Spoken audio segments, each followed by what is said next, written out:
미가서 5장, 드디어 미가서에서 가장 유명한 기절, 어쩌면 성경에서 모든 사람들이 제일 유명했던 기절, 오죽하면 예수님을 죽이려 했던 헤롯까지도 들었던 기절, 미가서 5장 2절.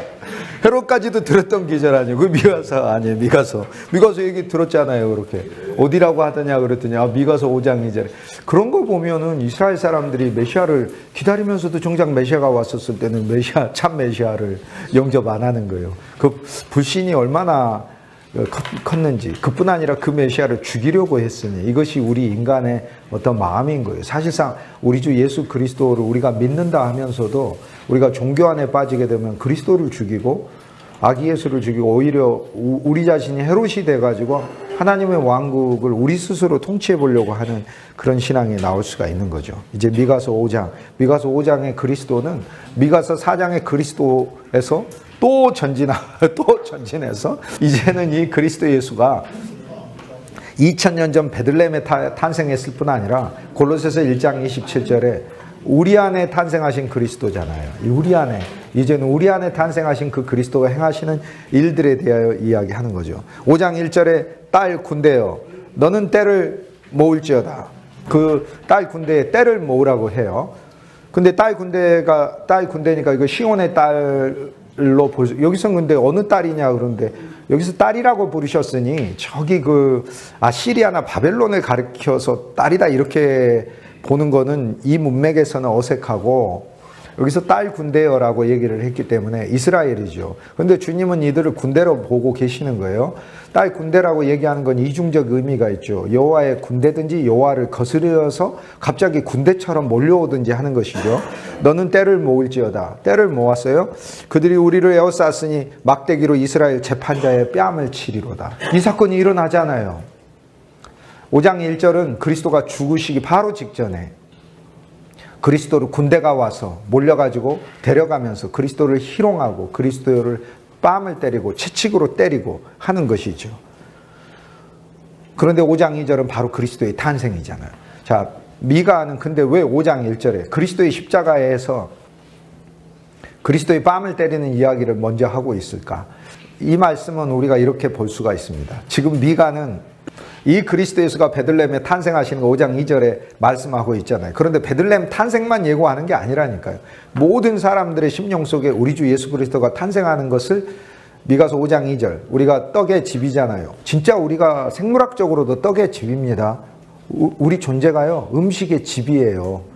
그렇잖아요. 이게 아니 누가 이 세상에서 음식 없이 살 수 있어요? 그래서 하루도 우리는 음식이 없이는 힘이 없잖아요. 우린 진짜 음식의 집이에요. 엄밀히 이야기하면 우리 음식이 집이고, 우리가 조금 이제 약간 진보하여 지식의 집이고, 그죠? 교양의 집이고, 우리가 좀 더 이제 진보하면 또 문화의 집이고 그런 거죠. 하지만 본질적으로는 음식의 집 아닙니까? 진짜 베들레헴은 우리도 베들레헴이에요. 베들레헴이라니까 베들레헴만 있어가지고 베들레헴이 아니고 진짜 음식의 베들레헴, 떡의 집이라고요. 우리 자체가. 딸 군대여 너는 때를 모을지어다. 그들이 우리를 에워쌌으니 막대기로 이스라엘 재판자의 뺨을 치리로다. 자, 5장 1절에는 그리스도를 희롱하고 그리스도를 공격하기 위해서 모이는 그 장면이 나오죠. 지금 미가가 그리스도를 보면서 700년 이후에 오실 그 그리스도, 그리고 수많은 이들의 심령에 올 그 그리스도를 보면서 미가는 동시에 뭘 보냐면 탄생하시는 그리스도와 군대를 동원해서 이 그리스도를 죽이려 하는 그 헤롯과 심지어 십자가에서 그리스도를 못 박으려고 끌고 가고 있는 이미 그 많은 군대가 와가지고 예수님을 잡아가고 있고 예수님을 끌고 가고 있는 그 군대를 보고 사람들까지도 따라다니면서 저를 십자가에 못 박으라라고 이야기하면서 외치는 그 모습을 보고 있는데, 미가는 이게 군대라고 말을 해요. 군대라고 말을 하는 것을 통해서 한 면에서는 그리스도 바깥의 죄악의 폭력적인 군대가 가지는 그 강력함의 이미지를 말씀하며 군대의 폭력을 의미라고, 하나님을 향해 아예 조직적인 저항을 일으키는 그 모습을 말을 하고, 또 한 면에서는요 놀랍게 사도행전에 하루에 3,000명이 죽게 돌아오고 인수가 증가하고 갑자기 전부 다 주의 군병들이 됐어요. 그래서 사실 미가서 5장 1절은 부정적인 측면에서 우리가 흔히 그런 얘기 하잖아요. 사람들이 나한테 이렇게 막 몰려 들어와가지고 막 따지고 그럴 때 떼거지로 몰려왔다고 그런 얘기 하잖아요. 그런 경험 잘 안 해보셨나 봐요. 저는 가끔 떼거지로 몰려오는 경우가 가끔 있는데, 떼거지로 몰려와가지고 막 항의를 하고 그래요. 그래서 떼거지로 몰려왔다. 근데 이제 떼거지라고 그러는데, 여기서는 떼거지라고 안 하고, 떼거지는 군대. 그래서 딸 군대.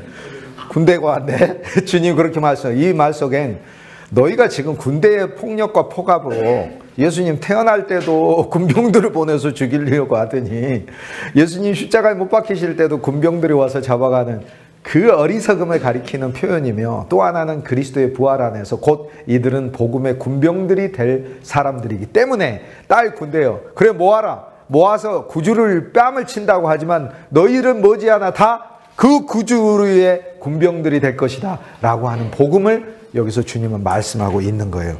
그렇기 때문에 이들의 운명을 보시고, 그리스도의 운명과 더불어 이들의 그리스도를 대적할 운명, 저를 찌른 자가 보리라라고 하는 스가랴서의 그 예언이 응해가지고 구주의 군병으로 다 바뀌는 거죠.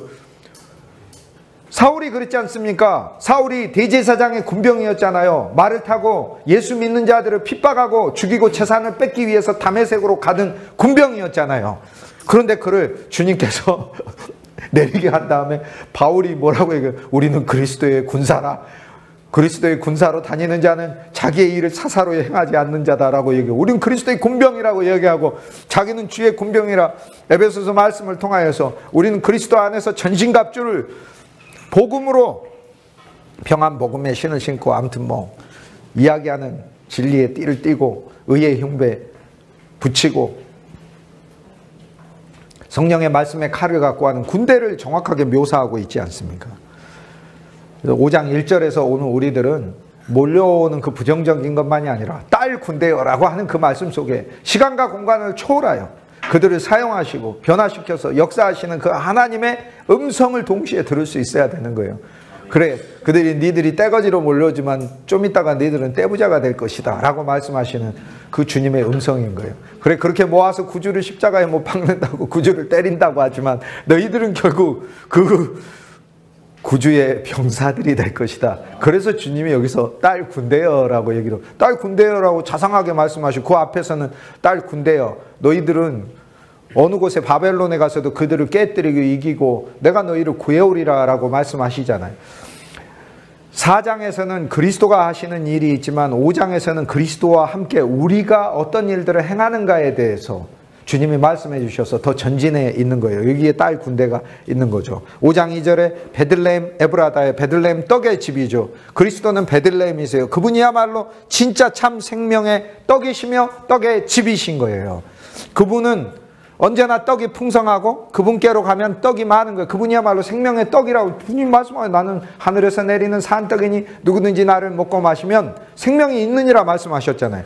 주님은 베들레헴이고, 베들레헴에서는 다윗이 탄생하였으니 주님은 참 왕이신 거고, 에브라다, 베들레헴의 한 다른 별명이기도 하죠. 에브라시라는 이름 자체가 지금 에프랏, 파랏이라는 말은 증거하다, 번식하다, 나오다라는 의미거든요. 그러니까 에프랏이니까 에프라임도 마찬가지예요.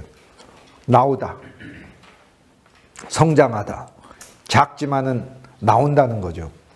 귀한 사역자들이, 생명 안에 있는 주의 군사들이 나오는 거예요. 에프랏, 그게 파랏, 세출, 세상에 나오는 거예요. 나오는 거. 너는 유다 족속 중에 작을지라도 유다 족속이시고 유다에서 사자로 나오신 분이시고 하나님께서 특별히 선택한 부족이잖아요. 지파잖아요. 그리스도 예수고, 작을지라도, 작아요. 진짜 작아요. 주님은 작으셨어요. 이스라엘을 다스릴 자시고 내게서 내게로 나올 것이라. 이거 얼마나 아름다운, 내게서 내게래요. 방향이 있어. 주님은 목적을 가지고 이 세상에 태어났어요.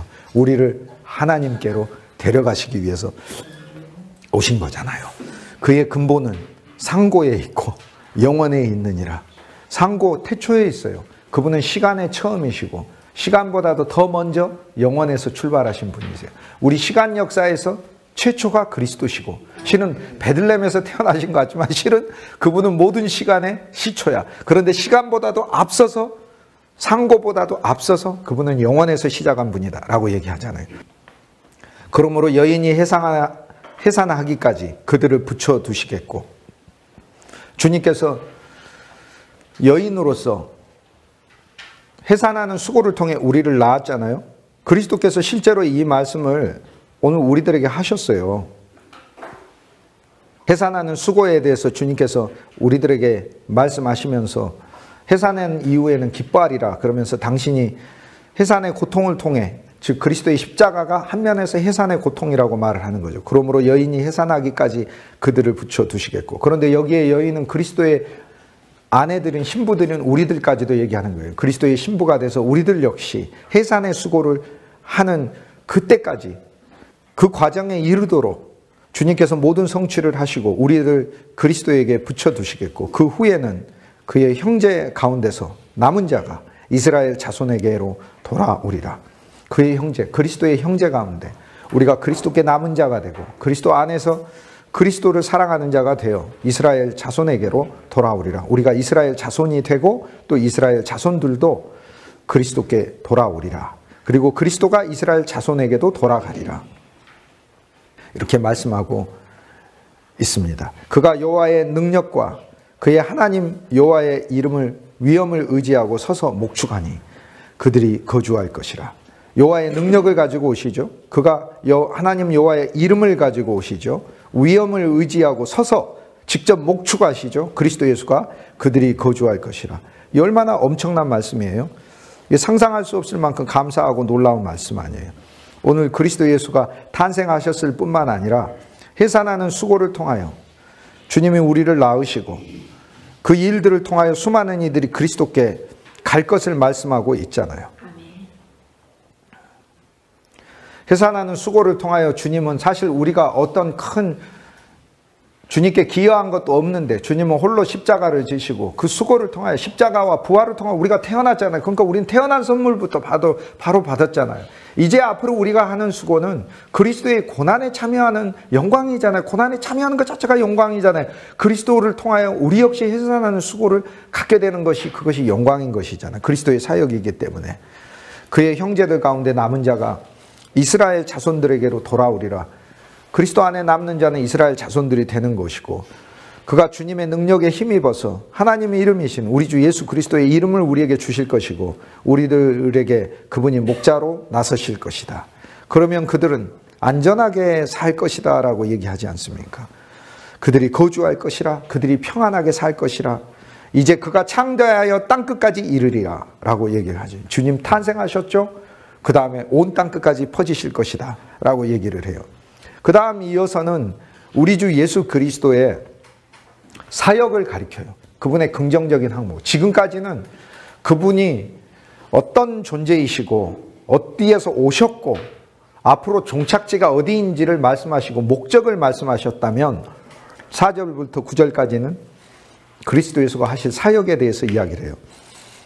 이 사람은 평강이 될 것이라. 이제 평강을 주시죠. 전쟁으로 가득한 우리 인생에 평강을 주시죠. 얼마나 감사해요. 아수르 사람이 우리 땅에 들어와서 우리 궁들을 밟을 때는 옛날에는 어떻게 했어? 끌려가는 수밖에 없었지. 그러나 이제 그리스도 예수 안에서 생활하는 우리들은 아수르가 와서 우리 궁을 밟을 때는 어떻게 하셔요? 주님이 우리에게서 7 목자와 8 군왕을 일으켜 그를 치리니 라고 말씀하시면서 7 목자와 8 군왕을 일으켜서 오히려 우리에게 아수르를 강력하게 이겨낼 수 있는 힘이 되게 하신다는 거예요. 그러면 오늘 우리는 이 말씀을 통해서 승리의 그리스도를 만나 7 목자라는, 목자 7명이라는 뜻도 되지만은 7은 온전을 가리키잖아요. 온전한 목자, 그리스도가 온전한 목자가 될 것이요. 8 군왕, 8이라는 건 새로운 생명을 의미를 하는 거니까 새로운 하나님의 8일째 그리스도는 부활하셨잖아요. 7일째 안식하시고 8일째 새날을 주셨으니까 예수 그리스도의 부활 생명을 나타내는 숫자잖아요. 8 군왕이니까 새로운 생명 안에서 왕노릇하리라 라고 하는 로마서 5장에 나오는 그 말씀처럼 생명 안에서 왕노릇하는 그 그리스도의 왕권을 오늘 우리들에게 주셔서 그리스도가 7 목자로 오시고 8 군왕의 항목의 그 그리스도, 부활의 멜기세덱이신 그리스도로 오셔서 우리를 축복하면서 아수르와 니느웨를 우리가 이길 수 있게 하실 것이다 라는 거죠. 우리들의 인생과 교회의 힘은 우리들 자신에 있는 것이 아니고 오늘 우리들에게 7 목자, 완벽한 목자로 오시고 8 군왕으로 오셔서 부활의 멜기세덱으로 새로운 생명과 능력의 권능자로 오신 그리스도께 있다는 걸 알려주죠. 5장 6절에 그들이 칼로 아수르 땅을 황폐하게 하며, 그들이 7 군왕과 8 목자가 칼로 아수르 땅을 황폐하게, 거꾸로 지금까지는 아수르가 우리 땅을 황폐하게 한다고 했는데 그 이유는 뭐냐면 하나님이 우리를 새로 짓게 하시기 위해서 그런 것이었어요. 그러나 그리스도의 부활 생명 아래서 주님이 우리의 목자가 되는 새로운 삶을 미가는 예언하고 있는 거잖아요. 이 이스라엘은, 이것이 참 이스라엘이요 참 이스라엘의 운명이 있는 것이다 라고 얘기를 하고 있지 않습니까?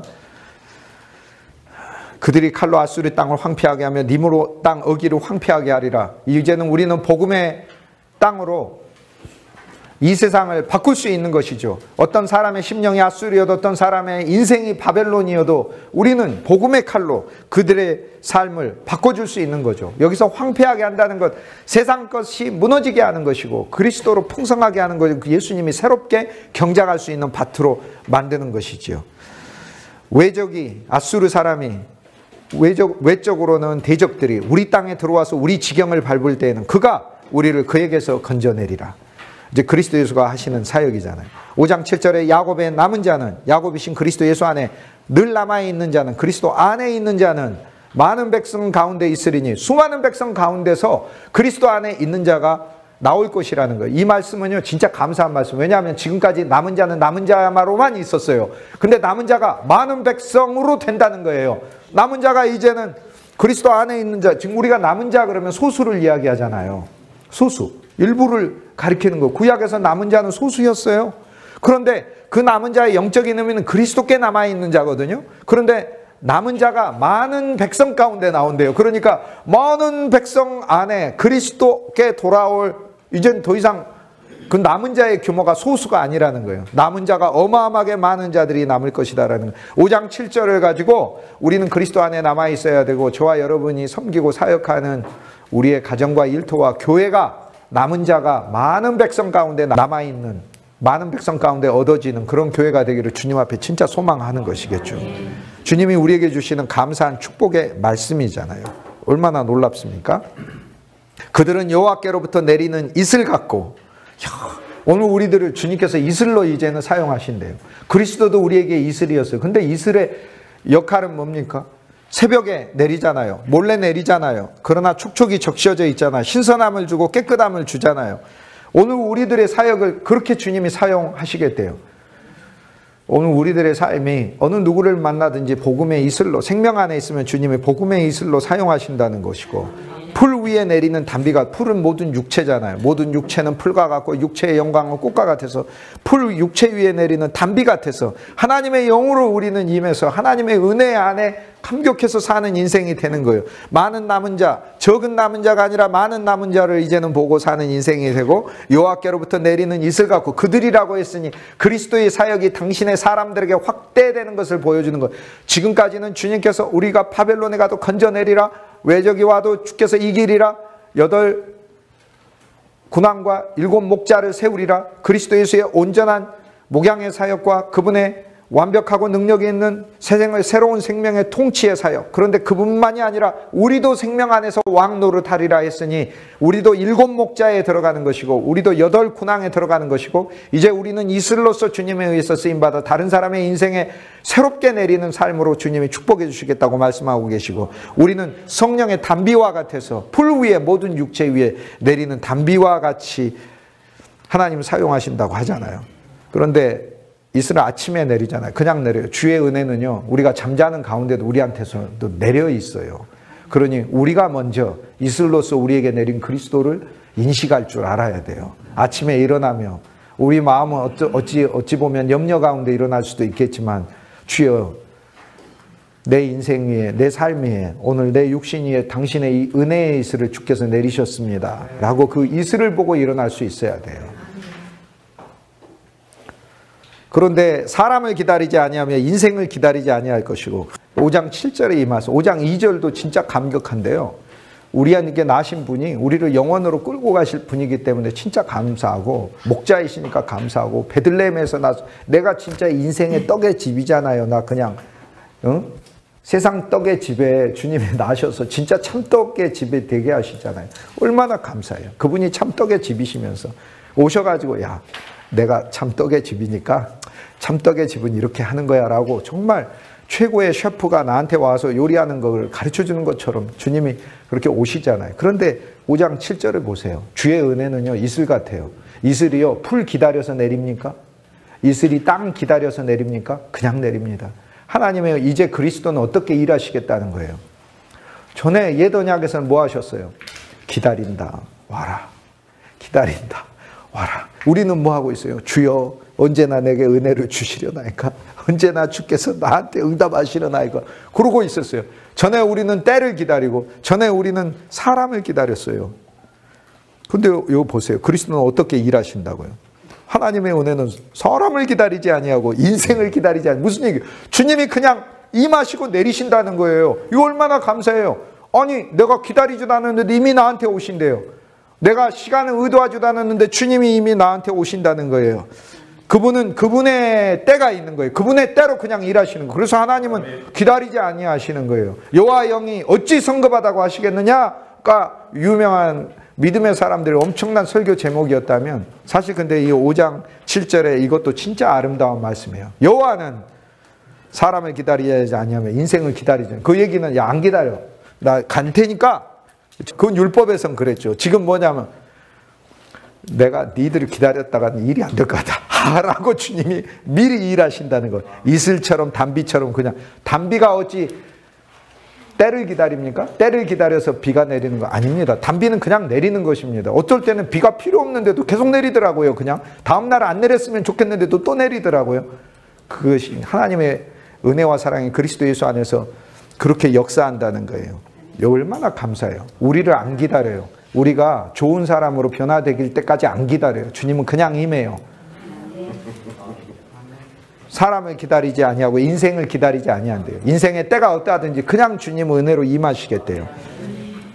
이것이 이슬의 놀라운 의미인 것이고, 단비의 놀라운 의미인 것이고, 이것을 미가가 풀이하고 있는 거예요. 드레핀 백합화를 보고도 하나님이 먹이시는 보호를 봐야 되는 거잖아요. 우리가 꽃 구경 가가지고, 우리가 혼육에 속한 사람이면, 참 나도 젊었을 때 저 꽃보다 이뻤는데, 젊었을 때는 보면은 전부 다 꽃 옆에 서서 자기를 찍고 있고, 나이 들면은 꽃만 찍고 있고 이렇게 돼요.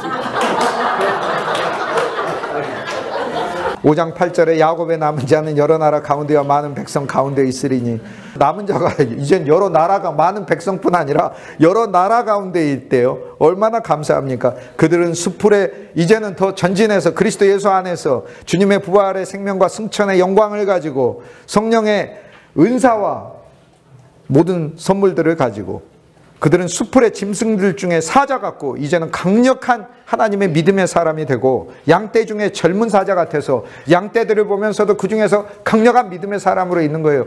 진짜 믿음이 아브라함보다 더 강해야 된다니까. 요셉보다도 더 훨씬 더 믿음이 강한 사람으로 우리는 살아야 한다고요. 젊은 사자 같아서 만일 그가 지나간 즉 밟고 찢으리니, 그가 지나가면 절망도 밟아야 되는 것이지, 그가 오면 절망이 2배, 그가 오면 염려가 2배, 그가 오면 근심도 2배가 되고 오는 거야.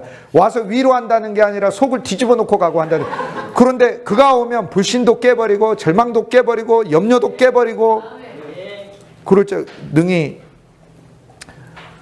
그가 밟고 지나간 즉 능히 구원할 자가, 쉽게 얘기해서 그에게서 뺏을 자가 없으리라. 누가 대적하겠느냐라고 하는 거예요. 5장 9절에 내 손이 내 대적들 위에 들어올려서, 이제는 그리스도만이 아니라 그리스도와 함께 우리도 생명 안에서 왕노릇하니까 사도행전에 이 권세를 가진 주님의 사도들을 보지 않습니까?